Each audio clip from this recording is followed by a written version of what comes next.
Right now at noon, a home in southeast Portland heavily damaged after an early morning house fire, and a person inside had to be pulled to safety. Plus, the man accused of killing 3 people and shooting a police officer is facing charges today. And the remains of workers killed in a horrific chemical spill nearly 2 weeks ago in Longview have returned home as people gather in Cowlitz County to pay their respects. Plus, we've had the parades, the princesses, and the fair, and now we're saying goodbye to another Rose Festival as the Fleet Week ships make their way up the Willamette.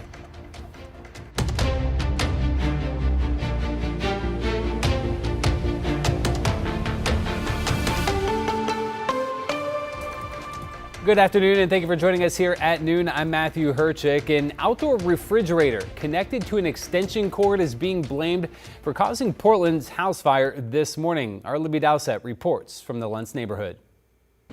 Fire crews say this fire was most likely started by a refrigerator catching fire that was plugged into an extension cord with a surge protector. The fire moved from the refrigerator through the bark to a tree to the home. Neighbors say they saw huge flames this morning as that fire spread through the tree onto the roof and into the basement of the home. The man inside the house was able to get out an upstairs window and onto the back roof. Firefighters say he did injure his arm getting out that window. And firefighters just walked us around the back of the house where we saw firsthand what they were dealing with, getting a ladder to that man. Here's what Portland's Fire's Rick Graves had to say about the cause of the fire. This electrical cord was running from the interior of the house to the exterior. It was powering a refrigerator. That wiring was not able to tolerate the continuous use, heated up, consumed the surge protector that it was plugged into. There is a ton of debris around the house, also inside the house, which of course posed problems for the occupant trying to get out, and also fire crews trying to get to the house to get their ladders up. They're not sure if this is a total loss or not, but they hope the Red Cross will come in, they say, to help this occupant. In Southeast Portland, Libby Dowsett, KGW News. And happening today, the man accused of shooting and killing 3 people as well as injuring a police officer in Sandy is back in court. Brian Moore is charged with killing his wife, Jenna Overson, her mother, Mary Beth Overson, and their neighbor, Coben McClure. He's also charged for allegedly shooting Sandy Police Sergeant Garrett Thornton. Court records show that Moore has a lengthy criminal record dating back to 2007 with past convictions for theft, criminal mischief, and drugs. Well, another Rose Festival has come and gone. Most of the big events wrapped up this weekend, and the Fleet Week ships are making their way out of town. The last ship left this morning. 6 ships from the Coast Guard, Army Corps of Engineers, and both U.S. and Canadian Navy spent the last week in Portland for the Rose Festival, but they are now headed back out. So you shouldn't need to worry about any more traffic delays from the ships. Meanwhile, we are headed up to the KGW weather deck where we find our Rod Hill with our first look at the weather. The rain has arrived. We can see it, Rod. It doesn't feel like it's going anywhere for a few hours. Now, can you hear it yourself in your earpiece? Can you hear the raindrops, Matthew? I'm wondering. I can hear it, yes. Yeah. I definitely can. It's keeping those flowers fresh behind you. Yes, my sunflowers. It's interesting because every now and then, maybe even more than every now and then, the weather modeling is exactly on cue. And when we did sunrise this morning, all the weather data was showing light rain picking up this morning, and then right about noon we'd see the rain rate shift from light to moderate. And I can tell you here on the KGW weather deck, brought to you by Rick's Custom Fencing and Decking, that is exactly what has happened. This is an all-out steady moderate rainfall in the city right now, and we're not going to see this break up until we get at least through the 6 o'clock hour into the 7 p.m. hour this evening.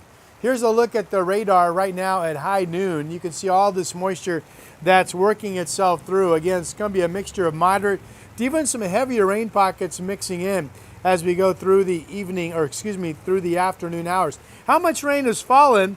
Well, so far this is picking up Tillamook with, Newport with 22 100ths of an inch of rain.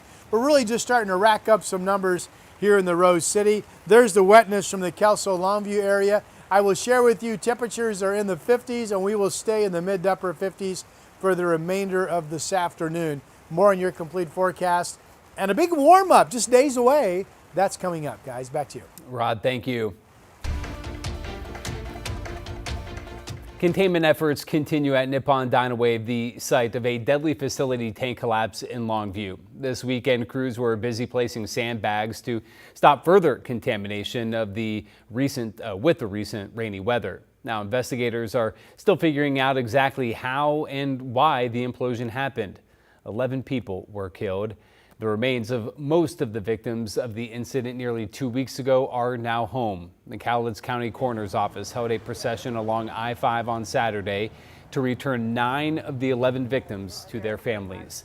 The community paid their respects along the route. One of those people, Sonia Robbins, is mourning the loss of her relative, Clinton C.J. Doran. You're always going to love the person you lost. You're never going to get over it. They're a part of you for the rest of your life. As for the other 2 victims, Dylan Miller is outside the coroner's jurisdiction, and Gilbert Bernal was already returned home. Well, it's now been 1 week since a triple homicide in Sandy, and the community, rattled by the loss, came together this weekend in an effort to heal and process what happened. Jay Coulter has more. Sandy neighbors came together Sunday to walk Evans Street, the street where the shooting happened, in an effort to reclaim their sense of safety and in continued remembrance of the lives lost. A moment of silence outside Living Way Fellowship for the 3 victims of the tragic triple homicide in Sandy last week. The church a stone's throw from where the horrific crime happened. So Senior Pastor Sam Albrecht organized a walk for the community to try to heal from the traumatic event. We wanted to see if there's a time that we can rally people together to support those neighbors, to walk those streets again with them, and to re-inhabit that sense of safety that Sandy actually really does have. This is so foreign to us here. 16-year-old Coben McClure, 37-year-old Jenna Overson, and her 70-year-old mother Mary Beth Overson, all shot and killed in a home on Evans Street. Police arrested and charged Overson's husband, 38-year-old Brian Andrew Moore, with 3 counts of first-degree murder. Leanne Clark is a trauma specialist who lives just a couple blocks from where the shooting happened. For those of us that heard the events unfold,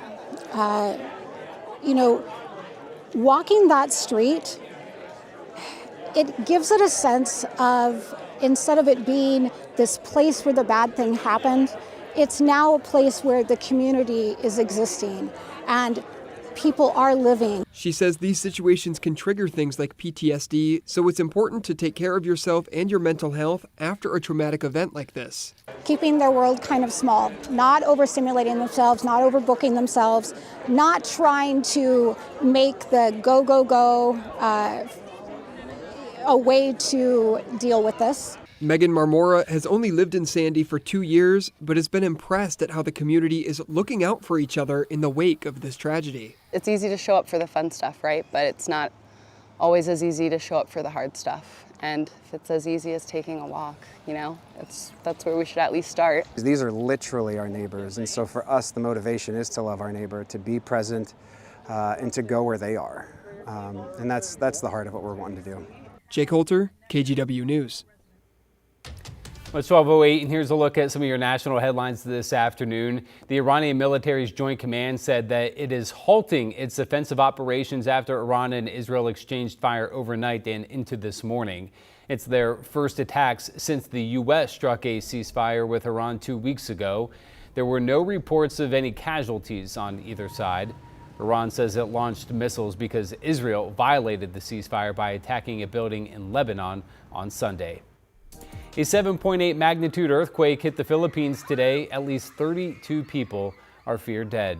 The quake damaged numerous buildings across parts of the country and triggered small tsunamis. Waves were detected as far away as Japan. More than 200 people have reported injuries. The quake also triggered a landslide in the southern Philippines that killed 13 people. 6 people are hurt after an apparent random stabbing attack at New York's Penn Station Sunday evening. Officials say one victim has serious injuries. That person and 4 others are expected to survive, and the condition of the 6th is unknown. A law enforcement official says the suspect is in custody.